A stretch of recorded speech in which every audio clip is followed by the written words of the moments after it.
ओम नमो भगवते वासुदेवाय। ओम नमो भगवते वासुदेवाय। ओम नमो भगवते वासुदेवाय। ओम नमो भगवते वासुदेवाय। ओम नमो भगवते वासुदेवाय। ओम नमो भगवते वासुदेवाय।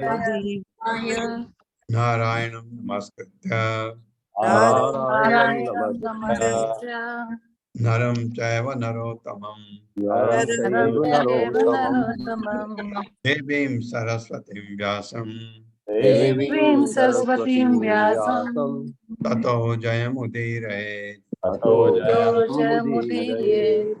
नष्टप्रायेषु अभद्रेषु नष्टप्रायेषु भद्रेषु नित्यं भागवत सेवया नित्यं भागवत सेवया भगवते उत्तम श्लोके भगवते उत्तम श्लोके भक्तिर्भवति नैष्ठिकी। भक्तिर्भवति नैष्ठिकी। हरे कृष्ण। आप सबका स्वागत है। हरे कृष्ण। हरे कृष्ण प्रभु जी, दंडवत प्रणाम। तो क्या कह के गए विष्णु सुनते हैं मैत्रेय क्या कह रहे हैं। मैत्रेय उवाच स इत्थं लोक गुरुणा विश्वक्सेनेन विश्वजित् अनुशासित आदेशं शिरसा जगृहे जगृहे हरे। मेरे साथ मैत्रेय उवाच मैत्रेय उवाच स इत्थं लोक गुरुणा स इत्थं इत्थं लोकगुरुणा विश्वक्सेनेन विश्वजित् विश्वक्सेनेन विश्वजित् विश्वजित् अनुशासित आदेशं अनुशासित आदेशं शिरसा जगृहे हरे। जगृहे हरे। शब्दार्थ है मैत्रेय वाचा, मैत्रेय ने कहा सह उसने इत्थम इस प्रकार लोक गुरुणा समस्त लोगों के परम स्वामी द्वारा विश्वक्सेनेन भगवान द्वारा विश्वजित विश्व पर विजय करने वाला महाराज पृथु अनुशासित आदेश दिया गया। आदेशम आदेश आज्ञा शीर्षा सिर से जगृहे स्वीकार किया हरे भगवान का। भगवान ने आदेश दिया पृथु महाराज को, ये तुमने प्रजा का कैसे की रक्षा कैसे करनी है वो तुम्हारा मेन मुख्य उद्देश्य वह होना चाहिए। और जो इंद्र को भी साथ में लाए थे इंद्र ने भी माफी मांगी, ये हम बात कर रहे थे। महान संत मैत्रेय ने आगे कहा, हे विदुर, इस प्रकार समस्त विश्व के जीतने वाले महाराज पृथु ने भगवान के आदेशों को शिरोधार्य किया।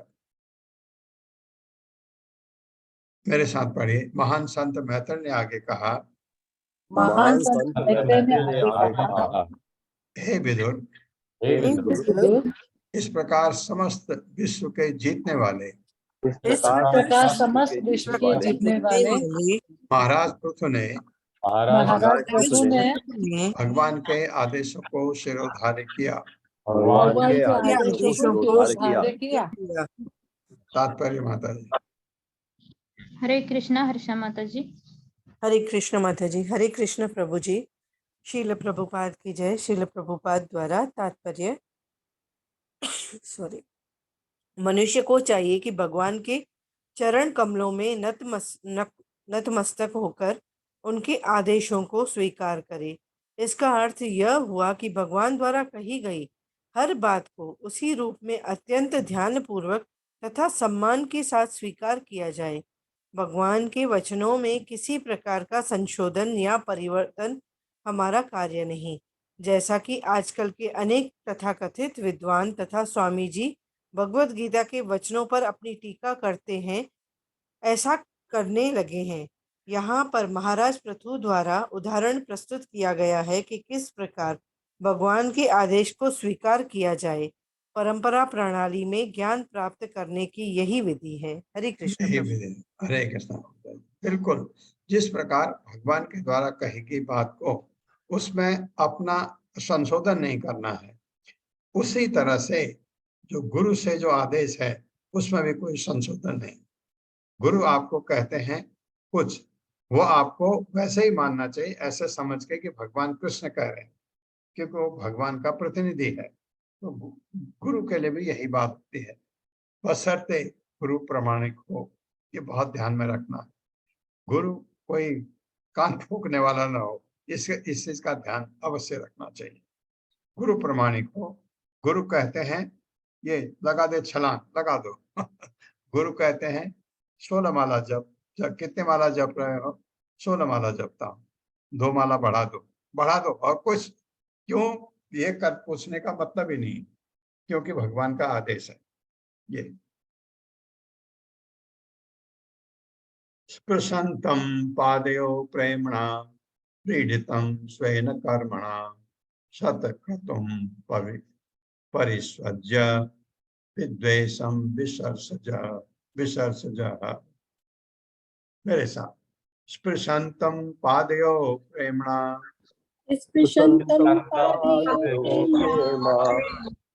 पीडितम स्वेन कर्मणा शतक्रतुं परिस्वज्य परिस्वज्य विद्वेषं विसर्जः। विद्वेषं विसर्जः। शब्दार्थ है स्पृशंतम, स्पर्श करते हुए, पादेव, पाँव का, प्रेमणा, हर्षा हर्षा हर्षातिरेक वश, खुश होकर प्रेम से, व्रीडितम, लज्जित, स्वयं अपने ही कर्मणा, कार्यों से, शतक्रतुम, राजा इंद्र को, परिस्वज्य, हृदय से लगाकर, विद्वेषम, ईर्ष्या, विसर्जय, त्याग दिया। हाँ, निसंदेह राजा इंद्र जो सामने खड़ा था, अपने कार्यों से अत्यंत लज्जित हुआ और राजा पृथु के चरण कमलों का स्पर्श पाने के लिए उनके समक्ष गिर पड़ा। किंतु पृथु महाराज ने अत्यंत हर्षातिरेक में उसे तुरंत हृदय से लगा लिया और यज्ञ के अश्व को चुराने के कारण उत्पन्न समस्त इच्छा त्याग दी। क्योंकि ज्ञान भगवान ने दिया, भगवान ने कहा ये सब ऐसा है, ऐसा पढ़ा हमने, इतनी अच्छी चीजें सुनी भगवान विष्णु से, खुद सुनी है आपने। कितना सौभाग्य है हमारा, भगवान विष्णु कह रहे हैं और हम सुन रहे हैं, बहुत बड़ा भाग्य है। तो भागवतम सुनने का बहुत भाग्यवान ही भागवतम को सुन पाते हैं। मेरे साथ पढ़े, राजा इंद्र जो सामने खड़ा था, राजा इंद्र जो सामने खड़ा था, अपने कार्य से अत्यंत लज्जित हुआ अपने कार्यों से लज्जित हुआ और राजा पृथु के चरण कमलों का स्पर्श पाने के लिए, और राजा कमलों का स्पर्श पाने के लिए उनके समक्ष गिर पड़ा। उनके समक्ष गिर पड़ा। हाँ, जिसको हम कहते हैं दंडवत, डंडे की तरह बिल्कुल। किंतु पृथु महाराज ने अत्यंत हर्षातिरेक में उसे तुरंत हृदय से लगा लिया और यज्ञ के अश्व को चुराने के कारण उत्पन्न समस्त इच्छा त्याग दी। हाँ, क्योंकि भगवान ने भी ऐसे उपदेश दिए थे, इसलिए भगवान लाए थे। और अब आपको इंद्र से जो गुस्सा था, आप सबको बहुत गुस्सा था इंद्र से, वो कम हो गया होगा। मैं आपको कल बताया भी था, इंद्र की मजबूरी भी है। इंद्र को भगवान ने कहा है, एक मनवंतर में तुमने, जैसे अभी जो इंद्र है, हमारा मनु कौन है अभी, वैवस्वत मनु, वैवस्वत मनु के पूरे टाइम में रहना है और अपनी कुर्सी संभाल के रखनी है। तो इंद्र जहां देखता कहीं कोई बढ़ रहा है उसको रोक देता है। ये गलत है, लेकिन ये आपको मानना पड़ेगा कि जो देवता लोग हैं, इनमें ये कभी कभी रजोगुण में चले जाते हैं, सतोगुण में ये व्यवहार नहीं होता है। क्योंकि जो भी राजा होता है, कोई भी, वो स्वर्ग का राजा है, जहां भी कोई राजा है, बहुत, जैसे पृथु महाराज हैं, इतने महान भगवान के सकता वे सप्तार, उन्होंने हालांकि ऐसा गड़बड़ कहीं नहीं किया, लेकिन कोई गड़बड़ करेगा तो उसको दंडित करेंगे। दंडित करने के लिए आपको अपना हाथ से डंडा उठाना पड़ेगा, है ना। यही परीक्षित महाराज, इतने महान राजा थे, परीक्षित महाराज ने जब ये पता लगा कि अब उनके 7 दिन बच गए हैं, तो उन्होंने कोई कोशिश नहीं किया कि, क्योंकि उनसे गलती हुई ऐसी जो गलती किसकी, पता लग गया कि कलयुग आ गया। उन्होंने सांप, मरा हुआ सांप उठा के मुनि के गर्दन में डाल दिया। ये राजा का काम नहीं था। जब वो अपने घर को गए, के दिमाग में आया, अरे क्या कर गया मैं, ये ऐसा होता है। और उसका उन्होंने कहा कि मैं इसको, सांप को स्वीकार करता हूँ। और स्वीकार करने के लिए वो तो और भी कुछ काम कर सकते थे, कहते 7 दिन बच गए, चलो मैं यहाँ घुमाता हूँ, नहीं, उन्होंने कहा भगवान से जोड़ना है मेरे को, क्योंकि उसके अलावा आपके पास कोई साधन नहीं है। अगर आप चाहें कि कैसे मैं इस चीज को अपने को सुधार के अपना भविष्य सुधारूं, कोई कोई उपाय नहीं है सिवाय भगवान के शरणों में जाने के। उन्होंने वही किया। भगवान की कथाएं कोई मुझे सुना दे, और क्योंकि भगवान के भक्त थे, भगवान ने व्यवस्था कर दी। सुखमणि आ गए वहीं वहीं आ गए, भागवतम सुना दी, हम सुन रहे हैं। प्रभुपाद की जय हो। प्रभुपाद ने ट्रांसलेट किया, हम पढ़ पा रहे हैं। नहीं तो भागवतम तो संस्कृत में थी, हमारे बस का ही नहीं, किसी के बस का नहीं, उसके अलावा जो संस्कृत जानता। तो इसलिए तो ये इन सब का धन्यवाद है। और ये उसने क्या कहते हैं, इंद्र को ये मजबूरी थी। ये गलत है, लेकिन ऐसा राजा ऐसा करता है तो ये हमको मानना पड़ता है। इसलिए अब आपका जो इंद्र के लिए गुस्सा था वो शायद थोड़ा कम हुआ होगा। इनका तो खत्म ही हो गया। पृथु महाराज ने तो गले से लगा करके सारा त्याग दिया जो भी था उनका पहले। तो भगवान ने पूरा पहले आदेश दिया, फिर इंद्र को इशारा किया होगा, वो दंडवत हो गया। मेरे साथ पढ़िए, राजा इंद्र जो सामने खड़ा था, ये पढ़ लिया ना? राजा इंद्र जो था, हाँ पढ़ लिया प्रभु जी। हाँ, तात्पर्य माता जी। हरे कृष्णा अरुणी देवी दसी माता जी। हरे अरुणी कृष्णा माता प्रभु जी। हरे कृष्णा प्रभु जी, दंडवत प्रणाम। हरे कृष्णा सभी को। श्रील प्रभुपाद की जय। तात्पर्य, श्रील प्रभुपाद द्वारा ऐसी अनेक घटनाएं हैं जब मनुष्य किसी वैष्णव के चरण कमलों के प्रति अपराध कर देता है और बाद में पछताता है। यहाँ पर भी हम देखते हैं कि यद्यपि स्वर्ग का राजा इंद्र इतना शक्तिशाली था कि वह भगवान श्री विष्णु के साथ था, किंतु उसने अपने आप को महाराज पृथु के यज्ञ के घोड़े को चुराने हेतु अपराधी अनुभव किया। वैष्णव के चरण कमलों पर अपराध करने वाले को पूर्ण पुरुषोत्तम भगवान कभी क्षमा नहीं करते। इसके अनेक दृष्टांत मिलते हैं। महान योगी तथा महामुनि दुर्वासा ने अम्बरीश महाराज का अपमान किया तो उन्हें भी अम्बरीश महाराज के चरण कमलों पर गिरना पड़ा। इंद्र ने राजा पृथु के चरण कमलों पर गिरने का विचार किया, किंतु राजा इतने उदार वैष्णव थे कि वे महाराज इंद्र को अपने चरणों पर गिरने नहीं देना चाहते थे, अपितु उन्होंने तुरंत उसे उठाकर हृदय से लगा लिया और वे दोनों पूर्व की घटनाओं को भूल गए। वे दोनों ही एक दूसरे पर क्रुद्ध थे और एक दूसरे के प्रति ईर्ष्यालु थे, किंतु दोनों ही वैष्णव थे। अतः उन्हें अपनी ईर्ष्या के कारण को समंजित करना पड़ा। वैष्णवों के मध्य सहयोगी आचरण का यह सर्वोत्तम उदाहरण है, किंतु आजकल लोग वैष्णव ना होने के कारण आपस में निरंतर झगड़ते रहते हैं और मानव जीवन का लक्ष्य पूरा किए बिना मृत्यु प्राप्त करते हैं।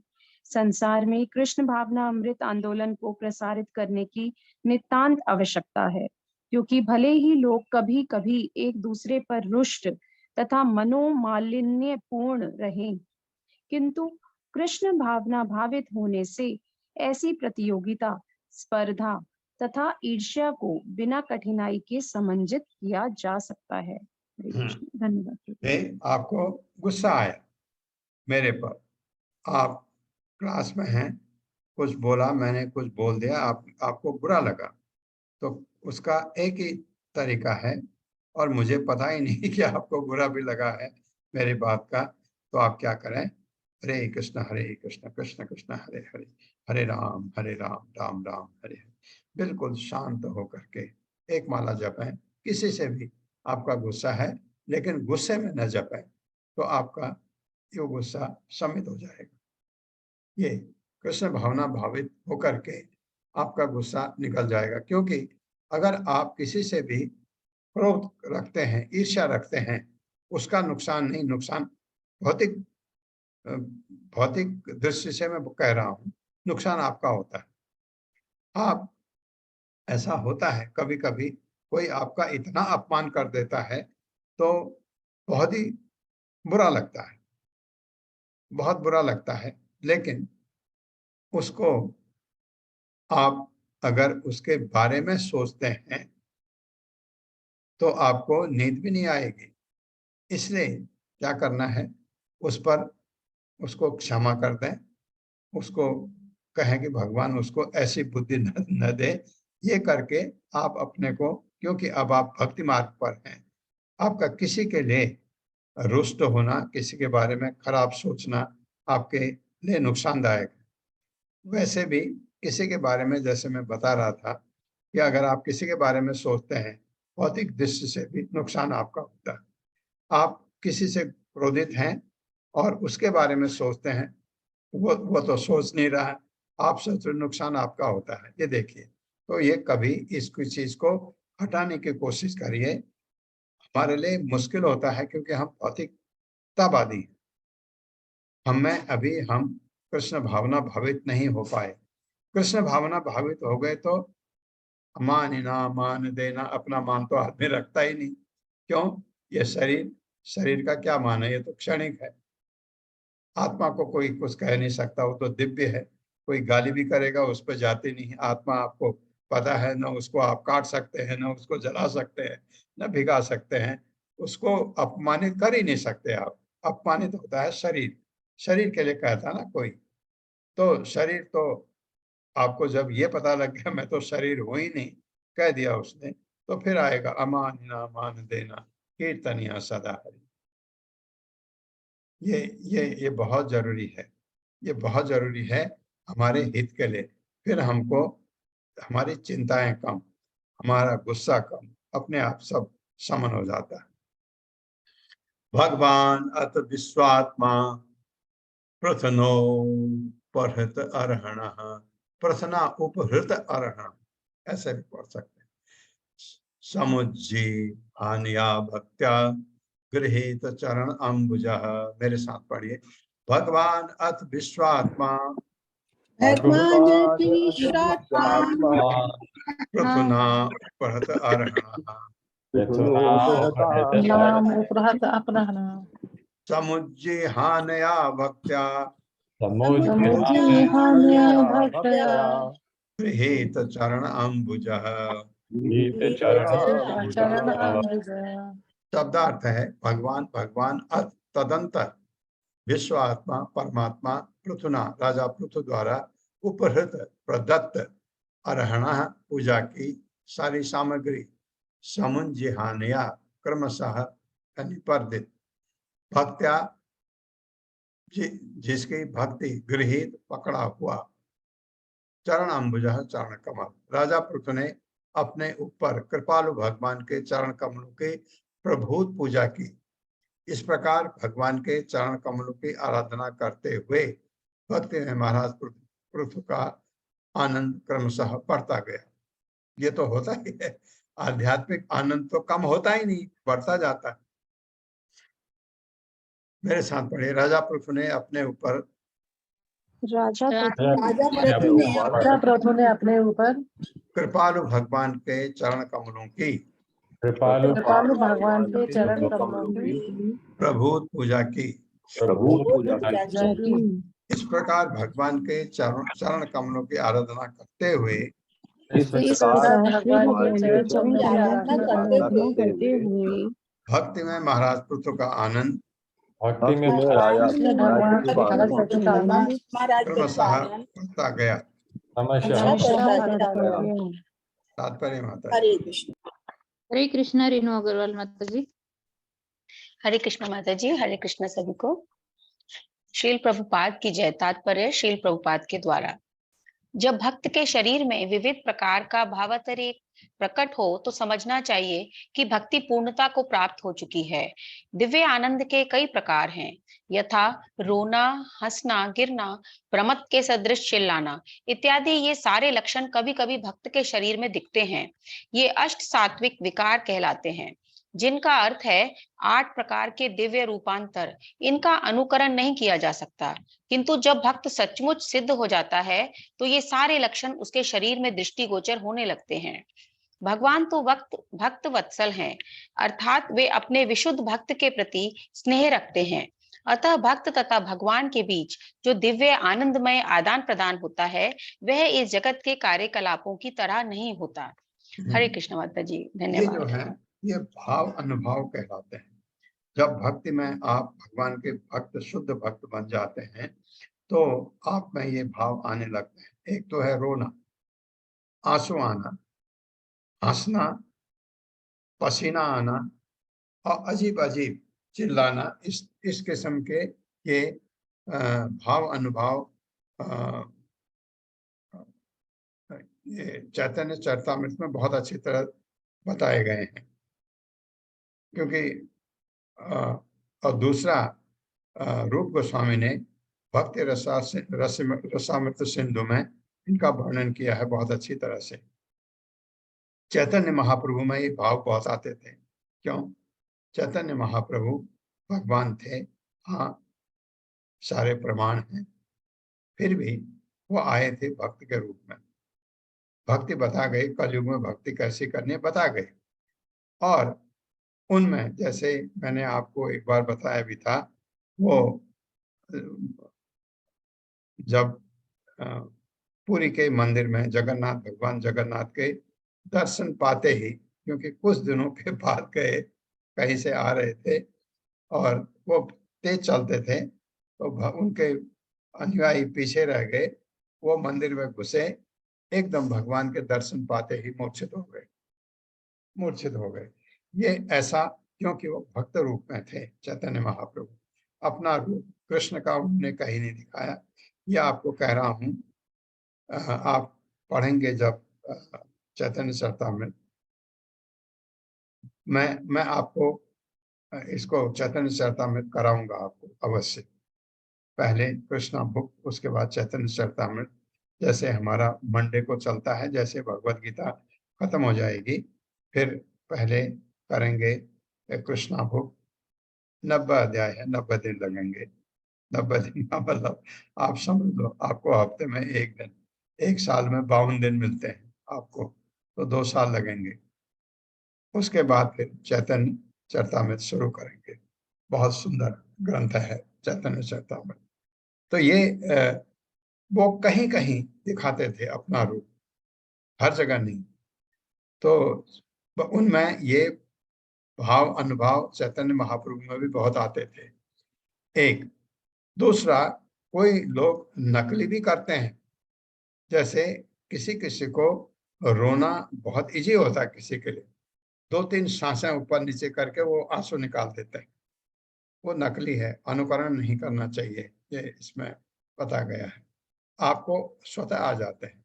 भगवान के लिए प्रेम जब होता है, आपके आंखों में आंसू आ जाते हैं। ये एक भाव है।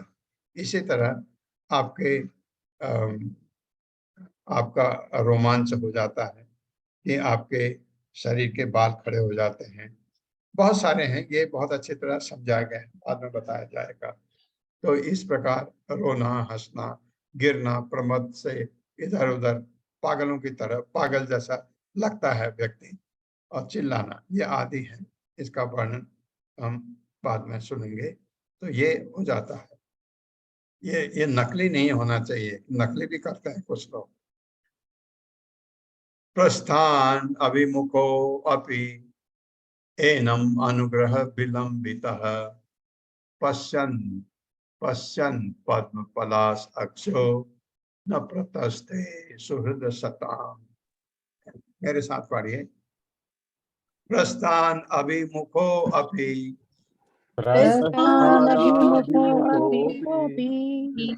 एनम अनुग्रह विलंबितः पश्यन् पद्म पलाश अक्षो न प्रतस्थे सुहृद सताम।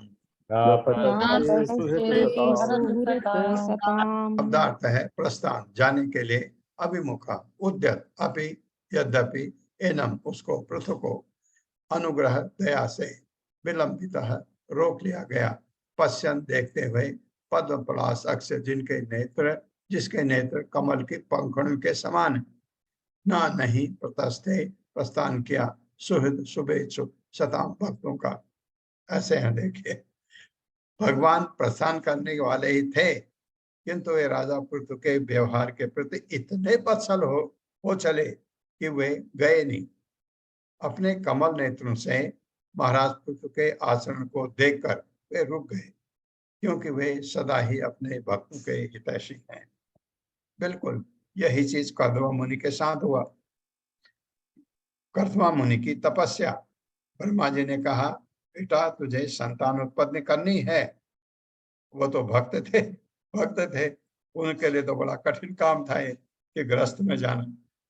10,000 साल तपस्या की शुद्ध कि मुझे पिता का आदेश है मैं संतान उत्पन्न करूं, भगवान मुझे एक अच्छी पत्नी दे दो। 10,000 साल तक भगवान की तपस्या की। कारण ये था, लेकिन तपस्या की 10,000 साल। भगवान खुद आ गए, खुद आए भगवान। भगवान ने भक्त की भक्ति देखकर भगवान के आंखों से अश्रु की बूंद गिरी, बिंदु सरोवर बन गया। बिंदु सरोवर वही है ना, ये बिंदु सरोवर गुजरात में है, पाटन एरिया में। सरस्वती नदी है वहां, उसके किनारे ये अपना इन्होंने तपस्या की थी। भगवान आए, भगवान भक्त को देख करके इतने वत्सल हो गए कि उनके आंख से एक आंसू की बूंद टपक पड़ी, जो बिंदु सरोवर बन गया, एक पवित्र स्थान भक्तों के नहाने के लिए। तो ऐसे हैं भगवान, यहाँ भी रुक गए पृथु महाराज को देख करके। मेरे साथ पढ़े, भगवान प्रस्थान करने ही वाले थे, भगवान प्रस्थान करने ही वाले थे, किंतु वे राजा पृथु के व्यवहार के प्रति किंतु वे राजा पृथु के व्यवहार के प्रति इतने वत्सल हो चले थे कि इतने इतने वत्सल हो चले थे कि गए नहीं। गए नहीं। अपने कमल नेत्रों से अपने कमल नेत्रों से महाराज पृथु के आचरण को देखकर महाराज पृथु के आचरण को देखकर वे रुक गए, वे रुक गए, क्योंकि वे सदा ही अपने भक्तों के हितैषी हैं। अपने भक्तों के हितैषी हैं। हाँ, आपको पता है पृथु महाराज का महान आते हैं अर्चना में। नवदा भक्ति के 9 सोपान है। श्रवणम कीर्तनम विष्णु, स्मरणम पाद सेवनम, अर्चनम वंदनम दास्यम, सख्यम आत्म निवेदनम। अर्चन में के लिए, अरे के लिए उदाहरण है ये। अर्चनम के लिए महाराज पृथु का नाम आता है, अर्चनम में वो उनका नाम उदाहरण दिया जाता है।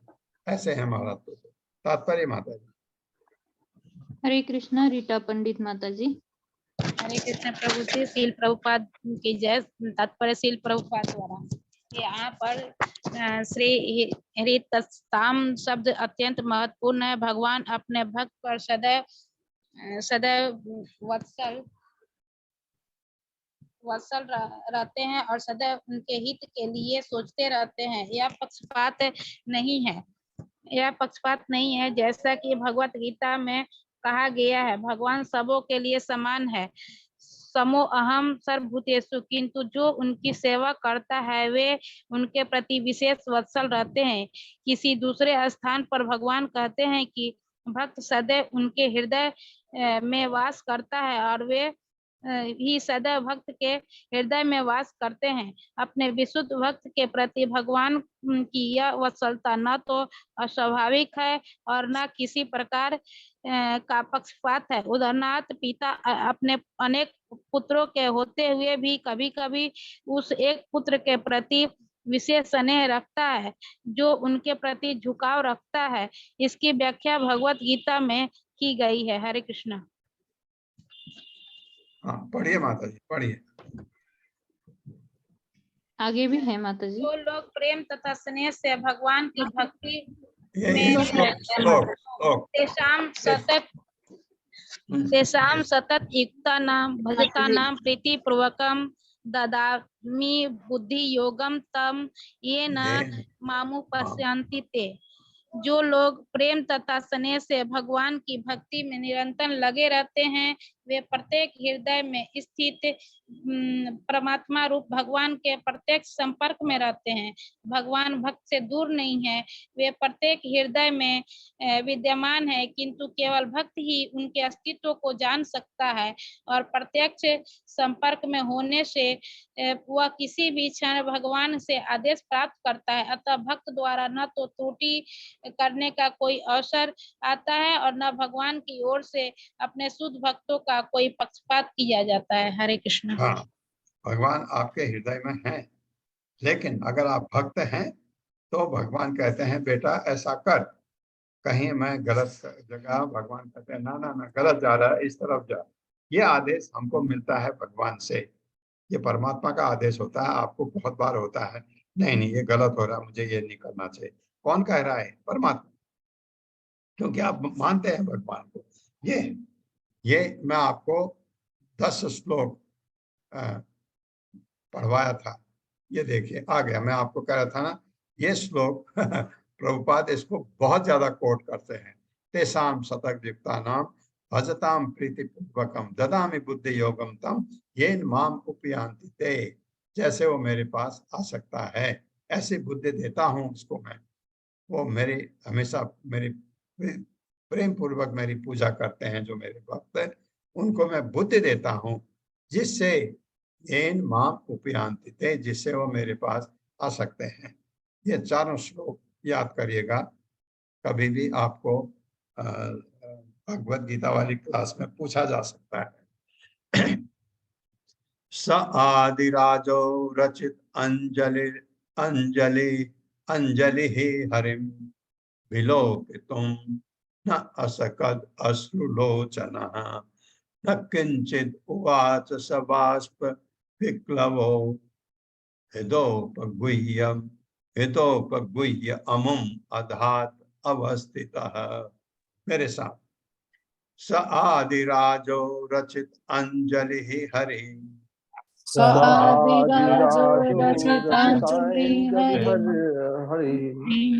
विलोकितुम न असकद अश्रुलोचनः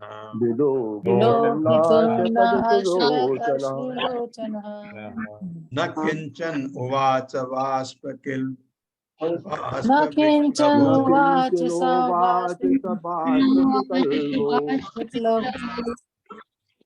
हृदयोपगुह्यम, इसको आप हृदय उपगुह्य भी पढ़ सकते हैं। हृदय उपगुह्य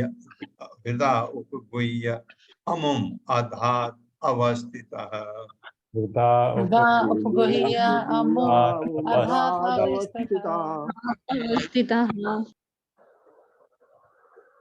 शब्दार्थ सह वह आदिराजा रचित अंजलि, हाथ जोड़े हुए हरि भगवान को विलोकितुम देखने के लिए ना नहीं अशकत समर्थ था, अश्रुलोचन अश्रुपूरित नेत्र ना नहीं किंचन कुछ भी, उवाच कहा स उसने, वाष्प विक्लव वाणी रुद्ध होने से गदगद कंठ होता है ना, कभी गला भराता है, हृदय अपने हृदय से उपगुह्य आलिंगन करके अमम भगवान को गात रहता रहा, अवस्थित खड़ा। राजा पृथु इतने गदगद हो गए, नेत्रों में अश्रु भर आने तथा वाणी रुद्ध होने आदि से महाराज पृथु न तो ठीक से भगवान को देख सके और न भगवान को संबोधित करके कुछ बोल सके, क्योंकि गला भराया, चौक हो गया गला। उन्होंने केवल अपने हृदय के भीतर भगवान का आलिंगन किया, हाथ जोड़े उसी तरह खड़े रहे। मेरे साथ पढ़िए। नेत्रों में अश्रु भर आने तथा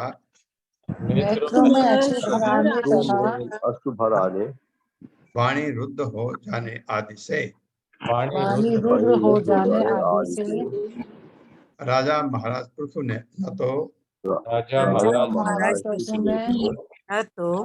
ठीक से भगवान को देख सके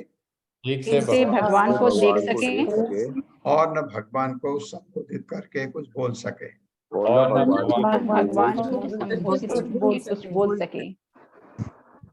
उन्होंने केवल अपने हृदय के भीतर उन्होंने केवल अपने हृदय के भीतर भगवान का आलिंगन किया भगवान का आलिंगन किया और हाथ जोड़े हुए और हाथ जोड़े हुए उसी तरह खड़े रहे।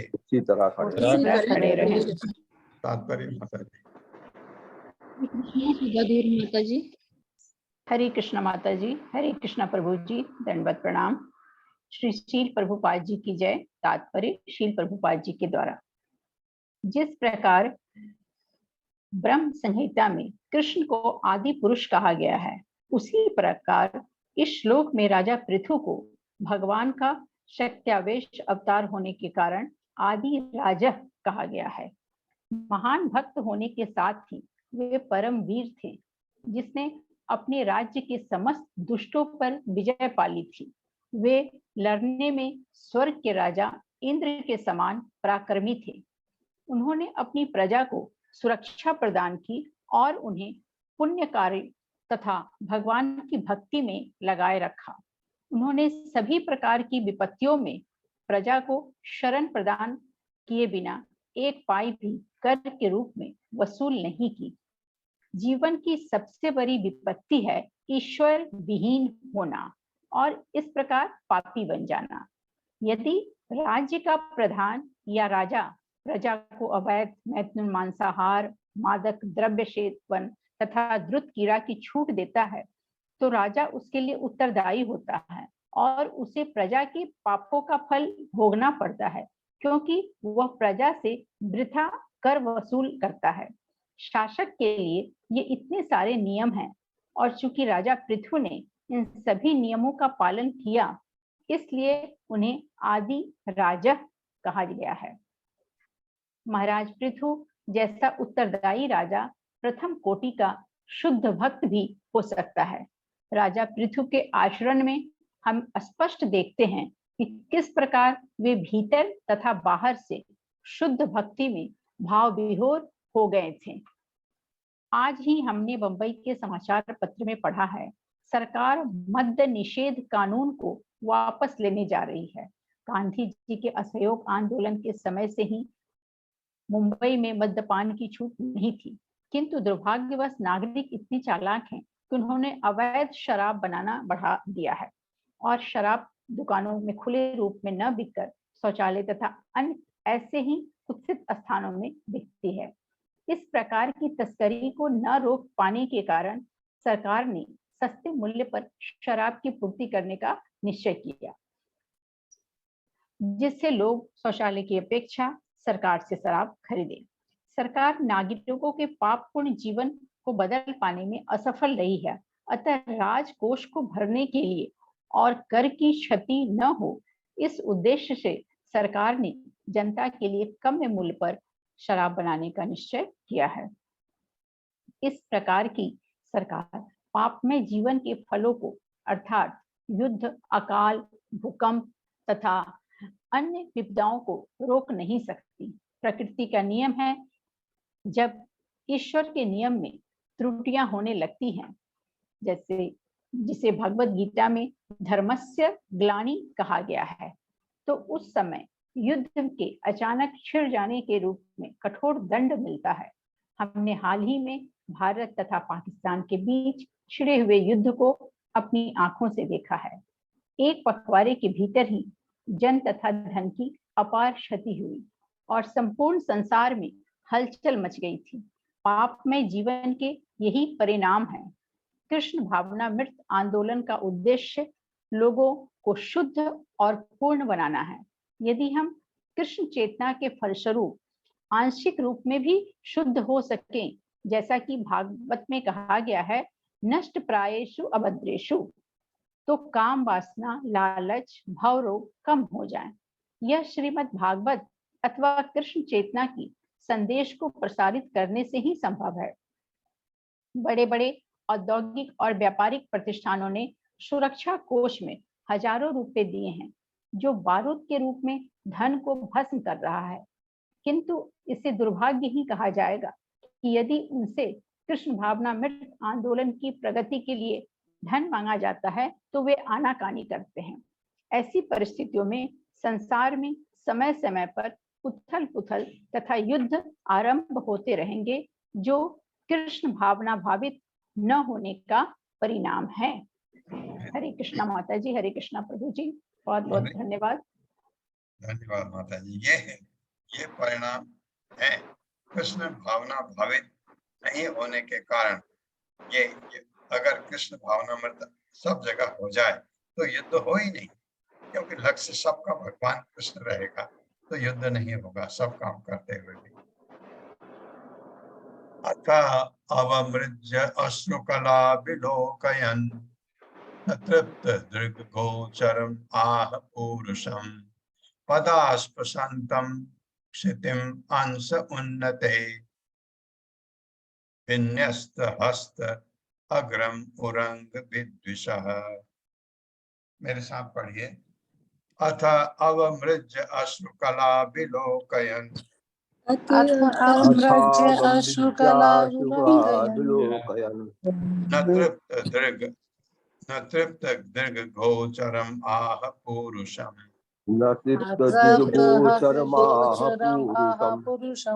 पुरुषम पदास्पशन्तं क्षितिम अंश उन्नते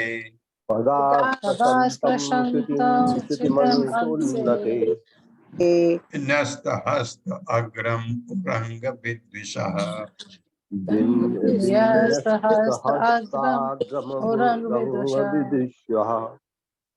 शब्दार्थ है अथ तत्पश्चात अवमृज्य पहुंचकर अश्रुकला अपने नेत्रों के अश्रु विलोकयन् देखते हुए अतृप्त असंतुष्ट दृग्गोचरम आंखों को दिखाई पड़ने वाला आह कहा पुरुषम भगवान को पदा अपने चरण कमलों से स्पर्शंतम स्पर्श करते हुए क्षितम पृथ्वी अंशे कंधे पर उन्नते उठा हुआ विन्यस्त बिखरा हस्त हाथ का अग्रम अगला भाग उरंग विद्विषः सर्पों के शत्रु गरुड़ का।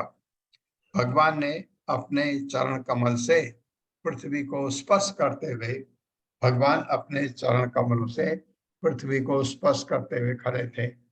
भगवान जरूरी नहीं है पृथ्वी पर पैर रखें, लेकिन ऐसे खड़े थे और उनके हाथ का अगला भाग सर्पों के शत्रु गरुड़ के उन्नत कंधे पर था।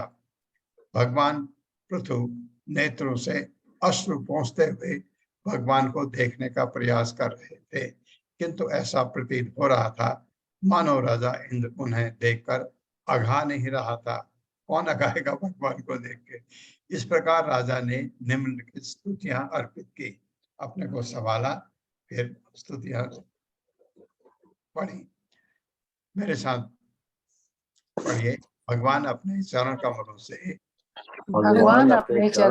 से पृथ्वी को स्पर्श करते हुए खड़े थे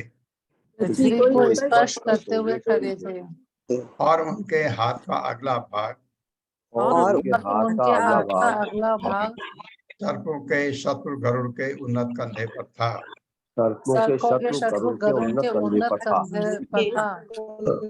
कंधों पर था। महाराज पृथु नेत्रों से अश्रु पोंछते हुए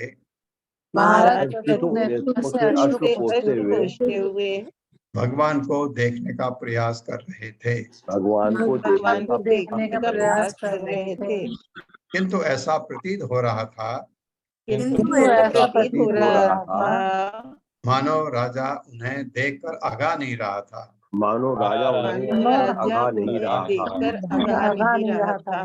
इस प्रकार राजा ने निम्नलिखित स्तुतियां अर्पित की। तात्पर्य माता जी। हरे माता जी। हरे कृष्ण माता जी, हरे कृष्ण प्रभु जी। शील प्रभुपाद जी की जय। शील प्रभुपाद जी के द्वारा तात्पर्य।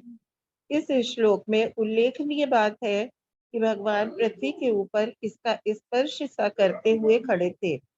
ब्रह्मलोक से लेकर स्वर्ग लोक तक के उच्च लोकों के वासी आध्यात्मिक जीवन में इतने आगे बढ़े हुए हैं कि जब भी वे इस लोक में या अन्य अधोलोकों में आते हैं तो वे भारहीनता अपनाए रहते हैं, जिसका अर्थ है कि वे पृथ्वी का स्पर्श किए बिना खड़े रह सकते हैं। भगवान विष्णु पूर्ण पुरुषोत्तम भगवान है किंतु इस ब्रह्मांड के किसी एक लोक में निवास करने के कारण वे इसके किसी देवता की भांति आचरण करते हैं। जब वे पृथु महाराज के समक्ष प्रथम बार प्रकट हुए तो वे पृथ्वी का स्पर्श नहीं कर रहे थे, किंतु जब वे महाराज पृथु के आचरण से संतुष्ट हो गए तो बैकुंठवासी नारायण की भांति व्यवहार करने लगे। पृथु के इस स्नेह में आकर उन्होंने पृथ्वी का स्पर्श किया, किंतु अपने हाथ के अगले भाग को गरुड़ के उन्नत कंधे पर रखा, जिससे वे गिर न पड़े, क्योंकि भगवान को पृथ्वी पर खड़े रहने का अभ्यास नहीं है। ये सभी महाराज पृथु के प्रति उनकी वत्सलता के लक्षण हैं।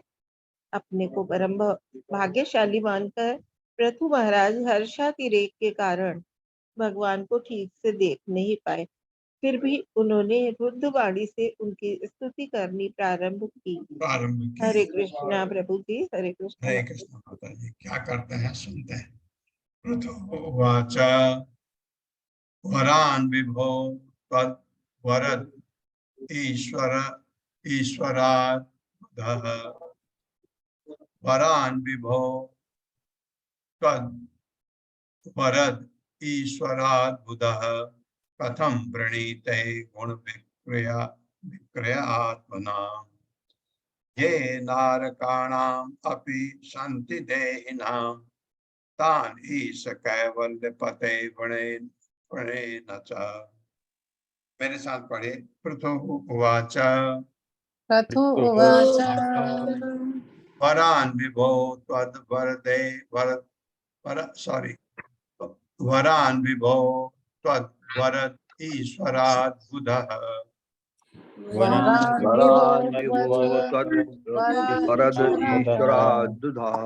बहुत संधि हुई पड़ी है। त्वद्वरद ईश्वराद् बुधः त्वद्वरद ईश्वराद् बुधः कथं वृणीते गुण विक्रयात्मनाम् ये नारकाणाम् अपि सन्ति देहिनाम्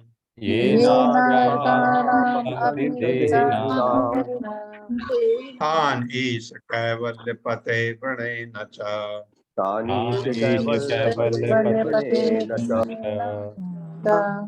शब्दार्थ है पृथु उवाच, पृथु महाराज ने कहा, वरान आशीर्वाद पर, विभो हे परमेश्वर, तुमसे वर्द ईश्वरात् भगवान के जो वर देने वालों में अग्रणी है, बुधः बुद्धिमान पुरुष, कथम कैसे, प्रणीते याचना कर सकता है, गुण विक्रिया प्रकृति के गुणों से मोहग्रस्त आत्मा जीवात्माओं का, ये जो नारकाणाम नरकवासी जीवात्माओं का अभी भी संति हैं, देह नाम देहधारी का, तान वे सब ईश्वर कैवल्य पते तादात्म के दाता।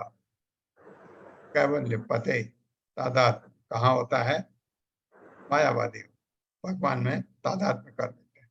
वृणे याचना करता हूँ, न नहीं चौबी। हे प्रभु, ये स्तुति कर रहे हैं पृथु महाराज, आप वर देने वालों में सर्वश्रेष्ठ हैं, अतः कोई भी बुद्धिमान व्यक्ति आपसे ऐसे वर क्यों मांगेगा जो प्रकृति के गुणों से मोहग्रस्त जीवात्माओं के निमित्त हैं। ऐसे वरदान तो नरक में वास करने वाले जीवात्माओं को भी अपने जीवन का काल में स्वतः प्राप्त होते रहते हैं। हे भगवान, आप निश्चित ही अपने साथ तादात्म्य प्रदान करते हैं, किंतु मैं ऐसा वर नहीं चाहता। मेरे साथ पढ़िए। हे प्रभु,